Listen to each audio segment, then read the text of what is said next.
Well, good morning, everybody. One has to ask the question, why would somebody buy Ken Kratz's book? I know that I would strongly urge and recommend, if you want to spend some money, go and get some Avery Salvage Yard merchandise, hoodies, t-shirts, various other things that you can get. You can get them all on the Avery Salvage Yard website, and we know that it's basically run by Earl and Chuck. Maybe they've got their refoibles, but nothing compared to what Ken Kratz has in his history. And of course, Ken Kratz has been busy on YouTube recently,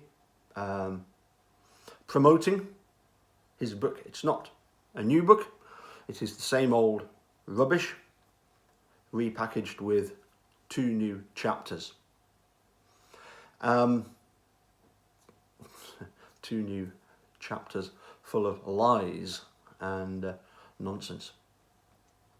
Isn't it interesting that Brendan Dassey has recently had a letter sent to the Governor, Tony Evers, backed by 250 signatures, and when Steve and Laura secured amicus briefs, basically they were from every section of law enforcement that there is, from police right up to attorneys, prosecutors, and so they fully supported and fully support Brendan Dassey. Remember, Ken Kratz loses no sleep over his prosecution of Brendan Dassey. But let's think, who recommends Ken Kratz's book? Well, I can tell you one name that recommends Ken Kratz's book, because he wrote to me in an email and said I might like to check out Ken Kratz's book. None other than Mark Wiegert. But you'll struggle to find any others. I can only think of 2 others. Well, one really. One is Nancy Grace, who wrote the foreword, and she's a total disgrace. Another person who seems to think that the book was going to be wonderful is Charles Darwin, but we all know that Charles Darwin is simply another name, another account for Ken Kratz. And here's the interesting thing. I think Ken Kratz is beginning to realise that Sean Reck is not going to be the great salvation to him that he thought he was going to be. He thought that Sean Reck was going to do some sort of advocacy piece for the prosecution for Ken Kratz. No. As we can see in that clip that he published and showed us a while back with Andy, goes by the name of AC Rookie on Twitter, with Andy. It was a clip that completely discredited Ken Kratz. You know, what do I need a coroner for? They just kick the body and say it's dead. That is a true depiction of Ken Kratz. That is how he is. You'll notice that Sean Reck chooses his words very carefully in that interview with Chris Hansen when they talk about the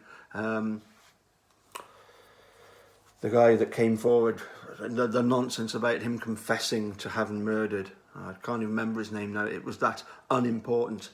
But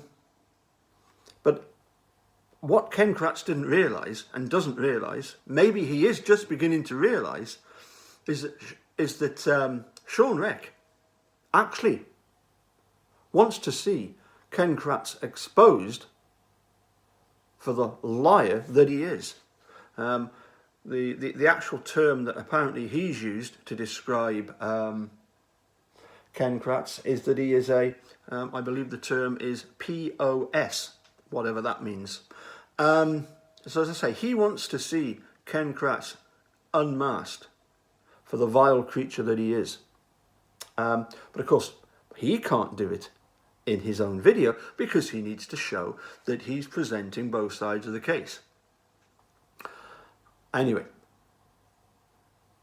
one of the things in the book apparently is that he deals with his own sexting career, in which he basically tells us that everyone else is at fault for his sexting because everyone else should have loved him more, should have admired him more.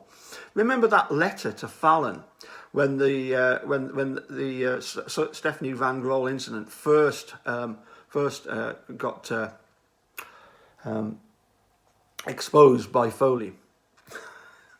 No, sorry, not by Foley. That was a year later when Stephanie Van Grohl first went to the Kokona Police Department, and then the DOJ got to know about it. What does Ken Kratz do? Sends a letter to Fallon, and the title of the email: "How can the Wisconsin DOJ thank Ken for all that he's done?" He tried to get me, as I say, to buy his book. Blocked me once he realised, A, I wasn't going to buy the book, and B, when I started asking questions that were too difficult. Difficult questions like, why was Mike's grieving process only going to last 2 days, and what had his investigators done to look into that particular statement? We all know, we can see the charade that Ken Kratz is. Shortly, later today, if I've got time, I'll do the victim. I think it's victim number 9. This is one of the ones that a lot of people have sent me messages about, saying you must include this one. Don't worry. We will include confidential informant victim number 9. But as I say, what we know is that, to slightly modify a well-known saying, Ken Kratz is what Ken Kratz does. It's in his character, it's his personality, it's in his makeup, it's in his DNA, it's in his sweaty DNA. Bye for now.